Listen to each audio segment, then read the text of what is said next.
अस्सलाम वालेकुम भाइयों, मैं हूँ एक किसान और आज आपको दिखाता हूँ रियल स्टोरी। ये देख रहे हो, हार्वेस्टर ऐसे चल रहा है जैसे हमारी उम्मीदों पर बुलडोज़र। भाई लोग ये हमसे ले रहे हैं 6000 फी एकड़ और हम दिल पर हाथ रख के कह रहे हैं चलो जी अल्लाह खैर करते।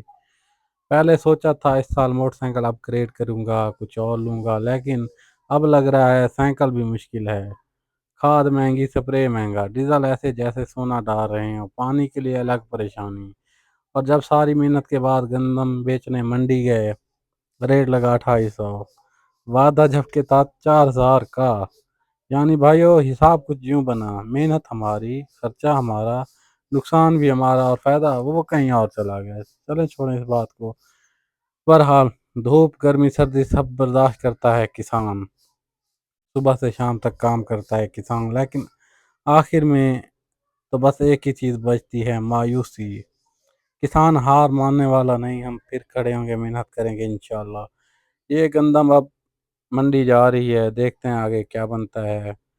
अगर आप समझते हैं कि किसान के खिलाफ इंसाफ होना चाहिए तो इस वीडियो को लाइक करो, शेयर करो, ताकि हर किसी तक बात पहुंचे, और चैनल सब्सक्राइब करो क्योंकि यहाँ मिलेगी किसान की सच्ची ज़िंदगी बगैर किसी ड्रामे के। अल्लाह हाफिज़। बाकी एक बात, 2800 से जो बेची है, इस गंदम की एवरेज आई है 50 मन, 49 मन और कहीं कहीं 51 मन, इतनी ही एवरेज आ रही है तकरीबन।